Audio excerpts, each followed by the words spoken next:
मैं छुट्टी पर घर आ रहा था, तभी अचानक मैंने देखा कि कुछ लोग एक 12-13 साल के बच्चे को मार रहे थे। मैं उनके पास गया और बच्चे को उनसे छुड़ाकर उन लोगों से पीटने का कारण पूछा तो उन्होंने कहा कि इस बच्चे ने हमारी दुकान से बिस्किट चुरा कर खाए हैं। मैंने दुकानदार को बिस्किट का 2 गुना दाम देकर बच्चे को उनसे अलग किया। मैंने बच्चे को पूछा कि तुमने चोरी क्यों की है? तो उसने कहा कि साहब, मैंने चोरी नहीं की, मैं कल से भूखा था और भोजन की तलाश में इधर उधर भटक रहा था कि अचानक मेरी नजर दुकान के पास पड़े बिस्किट के पैकेट पर पड़ी, जिसे कुत्ता खाने की कोशिश कर रहा था। मैं कुत्ते से छीनकर बिस्किट खाने लगा तो इन लोगों ने देखा और मुझे मारने लगे। जब मैंने उस लड़के का नाम पूछा तो वो बोला छोटू। मैंने उसके माता पिता के बारे में पूछा तो पता चला कि वो अनाथ है। वो काम की तलाश में भटक रहा है। कोई उसके फटे मैले कपड़े देखकर काम पर भी नहीं रखता। लोग उस पर विश्वास ही नहीं कर पाते, सोचते हैं कि कहीं ये चोर निकला और घर को साफ करके ले गया। तो इसलिए मैं छोटू को अपने साथ अपने घर ले आया। मेरे घर में मेरी माँ ही थी, क्योंकि बहनों की शादी हो चुकी थी और पिताजी कुछ साल पहले ही गुजर चुके थे। छोटू के घर आने से माँ को भी काम में राहत मिली। घर का छोटा मोटा काम अब छोटू कर लेता था। मेरी छुट्टियां समाप्त हुई और मैं ड्यूटी पर गया और छोटू को बोलकर गया कि अब वो माँ का ख्याल अच्छे से रखे। मैं वहां से रोज माँ और छोटू से बात कर लेता। एक दिन माँ को अचानक दर्द हुआ तो छोटू ने माँ को नजदीक के एक बड़े हॉस्पिटल में दिखाया और जांच के बाद डॉक्टर ने छोटू से कहा कि इनकी दोनों किडनी खराब हो गई हैं। अब ये तभी जिंदा रह सकती है जब इसे कोई अपनी किडनी दान दे। छोटू ने बिना कुछ सोचे समझे अपनी किडनी माँ को डोनेट करने की सोच ली। छोटू ने डॉक्टर से कहा कि मैं अपनी किडनी माँ को डोनेट करने के लिए तैयार हूँ, पर यह सुनते ही डॉक्टर ने साफ मना कर दिया कि वो अपनी किडनी डोनेट नहीं कर सकता, क्योंकि एक तो उसकी उम्र 18 साल से कम है और उसमें वजन और खून भी ज्यादा नहीं है। लेकिन छोटू डॉक्टर के पैरों में पड़ गया कि कैसे भी करके मेरी एक किडनी माँ के डाल दो, जिससे माँ बच जाए। लेकिन डॉक्टर नहीं माने। छोटू ने डॉक्टर को अपनी पूरी कहानी बताई कि इस दुनिया में मेरा कोई नहीं है। यदि आज माँ मर गई तो मेरे साहब भी मेरी तरह अनाथ हो जाएंगे और मैं उनकी ऐसी हालत कभी भी नहीं देख सकता। अगर आपने मेरी किडनी माँ को डोनेट नहीं की तो माँ इस दुनिया से चल बसेगी, फिर मैं साहब को तड़पता नहीं देख पाऊंगा। इसलिए मैं आज रात ही खुदकुशी कर लूंगा। छोटू के लाख गिड़गिड़ाने के बाद छोटू की स्थिति को समझकर डॉक्टर साहब ऑपरेशन के लिए तैयार हो गए। लेकिन जब छोटू के शरीर की जांच की गई तो पता चला कि उसकी खुद की एक किडनी खराब है। डॉक्टर ने मना कर दिया कि अब हम कुछ नहीं कर सकते। अगर ऐसा करते हैं तो छोटू की जान चली जाएगी। जैसे ही ये बात डॉक्टर ने छोटू को बताई तो छोटू ने कहा कि यदि आपने मेरी किडनी माँ को डोनेट नहीं की तो मैं खुदकुशी करके मर जाऊंगा, क्योंकि मैं मेरे साहब को घुट घुट कर मरता नहीं देख सकता। तो इससे अच्छा है कि आप मेरी किडनी से मेरे साहब की हंसी को जिंदा रखें। बहुत सोच विचार कर डॉक्टर्स ने छोटू की किडनी माँ को लगाने का अंतिम निर्णय लिया। ये निर्णय लेते हुए डॉक्टर की आंख में आंसुओं की झड़ी लगी थी। आज डॉक्टर्स ने जिंदगी में ऐसी पहली घटना देखी थी। लेकिन ऑपरेशन से पहले छोटू ने ये कहा कि यदि माँ पूछे कि छोटू कहाँ गया तो कह देना कि छोटू अपने गांव लौट गया है। सुबह हुई तो माँ जिंदा थी, पर छोटू बहुत दूर जा चुका था। माँ ने डॉक्टर्स से छोटू के बारे में पूछा तो उन्होंने ऐसा ही कहा जैसा छोटू ने कहा था। जब मैंने रात को कॉल किया तो माँ ने बताया कि कल उसकी बहुत ज्यादा तबीयत खराब हो गई थी और छोटू ने हॉस्पिटल से उसका ऑपरेशन करवाया है। मैंने पूछा कि छोटू कहाँ है तो माँ ने कहा कि वो अपने गांव लौट गया है। मुझे दाल में कुछ काला नजर आया और मैं छुट्टी लेकर गांव चला गया। मैंने हॉस्पिटल जाकर पूछा कि माँ को क्या हुआ था और छोटू कहाँ गया। तो एक डॉक्टर ने कहा आपकी माँ की दोनों किडनी खराब हो गई थी, पर उस बच्चे ने अपनी जिंदगी देकर आपकी माँ की जान बचा ली। ये सुनकर मेरे होश उड़ चुके थे। मेरी आंखें खून के आंसू रो रही थी। इतने में डॉक्टर ने मुझे छोटू का एक अंतिम खत दिया, जिसमें लिखा था कि मुझे पता है माँ के बगैर कैसे जिया जाता है। मेरी जिंदगी पर आपके बहुत एहसान है। मैं खुश हूं कि मेरी जिंदगी से आज कोई अनाथ होने से बच गया, और इतने दिनों में मुझसे कुछ गलती हुई हो तो माफ कर देना। अलविदा। मेरे कपड़े आंसुओं से पूरे भीग चुके थे और मैं सोच रहा था कि उसका नाम ही छोटू था, पर उसका काम तो बहुत बड़ा था। दोस्तों, इस वीडियो से आपको क्या सीख मिलती है? आप क्या महसूस कर रहे हैं? हमें कमेंट बॉक्स में लिख करके अपनी राय जरूर बताएं। एक औरत अपने परिवार के सदस्यों के लिए रोजाना भोजन पकाती थी और साथ ही एक रोटी अतिरिक्त वो वहां से गुजरने वाले किसी भूखे के लिए भी पका दिया करती थी। वो उस रोटी को खिड़की के सहारे प्रतिदिन रख दिया करती थी, जिसे कोई भी ले सकता था। एक कुबड़ा व्यक्ति रोज उस रोटी को ले जाता और बजाय धन्यवाद देने के अपने रास्ते पर चलता हुआ वो कुछ इस तरह बड़बड़ाता, जो तुम बुरा करोगे वो तुम्हारे साथ रहेगा और जो तुम अच्छा करोगे वो तुम तक लौट के आएगा। दिन गुजरते गए और ये सिलसिला चलता रहा। वो कुबड़ा रोज रोटी लेके जाता रहा और इन्हीं शब्दों को बड़बड़ाता, जो तुम बुरा करोगे वो तुम्हारे साथ रहेगा और जो तुम अच्छा करोगे वो तुम तक लौट कर आएगा। वो औरत उसकी इस हरकत से तंग आ गई और मन ही मन खुद से कहने लगी, ये कितना अजीब व्यक्ति है, एक शब्द धन्यवाद का तो देता नहीं है और न जाने क्या क्या बड़बड़ाता रहता है, मतलब क्या है इसका। एक दिन क्रोधित होकर उसने एक निर्णय लिया और बोली, मैं इस कुबड़े से निजात पाकर रहूंगी। और उसने क्या किया कि उस रोटी में जहर मिला दिया जो वो रोज उसके लिए बनाती थी। और जैसे ही उसने रोटी को खिड़की पर रखने की कोशिश की कि अचानक उसके हाथ कांपने लगे और रुक गए और वो बोली, हे भगवान, मैं ये क्या करने जा रही थी। और उसने तुरंत उस रोटी को चूल्हे की आंच में जला दिया, एक ताजा रोटी बनाई और खिड़की के सहारे रख दी। हर रोज की तरह वो कुबड़ा आया और रोटी लेकर, जो तुम बुरा करोगे वो तुम्हारे साथ रहेगा और जो तुम अच्छा करोगे वो तुम तक लौट के आएगा, ये बड़बड़ाता हुआ चला गया, इस बात से बिल्कुल बेखबर कि उस महिला के दिमाग में क्या चल रहा है। हर रोज जब वो महिला खिड़की पर रोटी रखती थी तो वो भगवान से अपने पुत्र की सलामती और अच्छी सेहत और घर वापसी के लिए प्रार्थना करती थी, जो कि अपने सुंदर भविष्य के निर्माण के लिए कहीं बाहर गया हुआ था। महीनों से उसकी कोई खबर नहीं थी। ठीक उसी शाम को उसके दरवाजे पर एक दस्तक होती है। वो दरवाजा खोलती है और भौचक्की रह जाती है। अपने बेटे को अपने सामने खड़ा देखती है।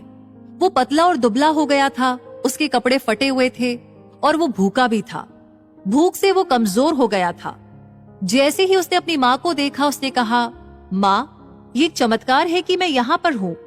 आज जब मैं घर से 1 मील दूर था, मैं इतना भूखा था कि मैं गिर गया, मैं मर गया होता। लेकिन तभी कुबड़ा वहां से गुजर रहा था। उसकी नजर मुझ पर पड़ी और उसने मुझे अपनी गोद में उठा लिया।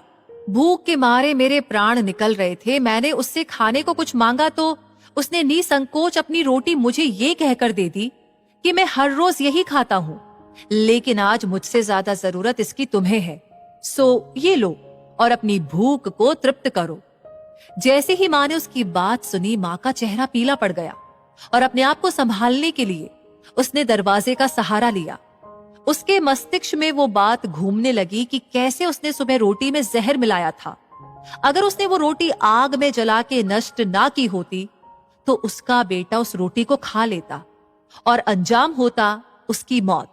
और इसके बाद उसे उन शब्दों का मतलब बिल्कुल स्पष्ट हो चुका था, जो तुम बुरा करोगे वो तुम्हारे साथ रहेगा और जो तुम अच्छा करोगे वो तुम तक लौट के आएगा। हमेशा अच्छा कीजिए और अच्छा करने से अपने आप को कभी मत रोकिए, फिर चाहे उसके लिए उस समय आपकी सराहना या प्रशंसा हो या ना हो। और वो अच्छाई चाहे कितनी ही बड़ी हो या कितनी ही छोटी ही क्यों ना हो, जब भी मौका मिले जरूर कीजिए। कैसी हो वसु?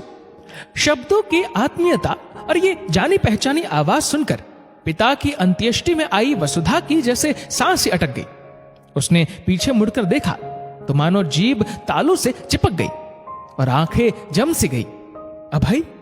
वसुधा के मुंह से बस इतना ही निकल पाया। वसुधा के होठों से अपना नाम सुन होठ मुस्कुरा उठे।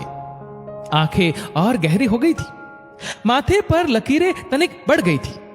सिर के बालों के साथ साथ दाढ़ी मूंछ के बाल भी सफेद हो चुके थे और स्मार्टनेस में इजाफा हो गया था।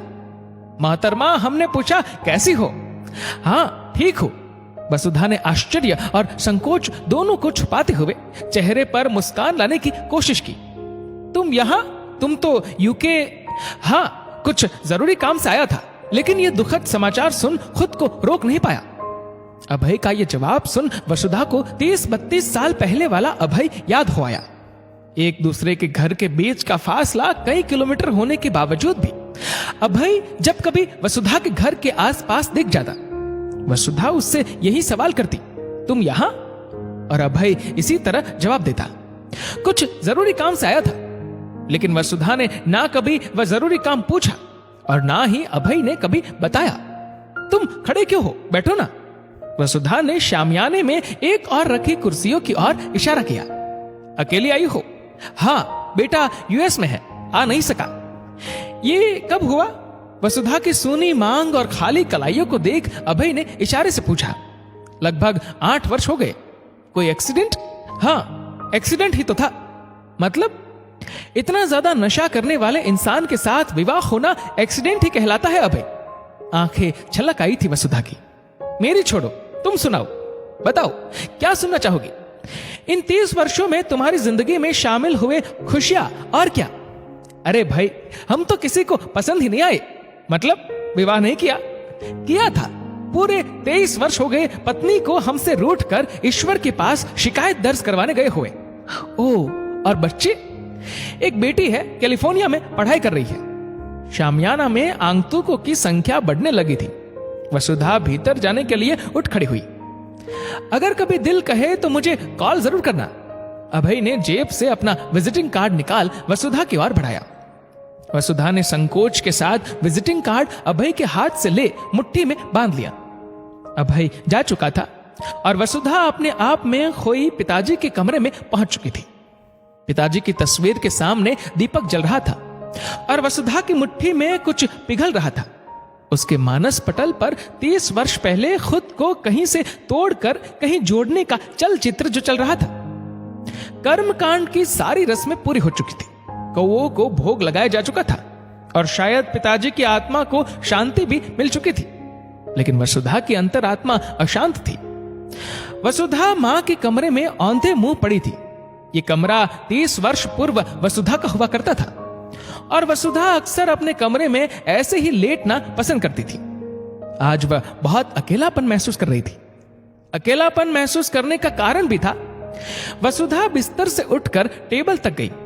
टेबल पर रखे फूलदान के भीतर से अभय का विजिटिंग कार्ड निकाला और कांपते हाथों से नंबर डायल किया।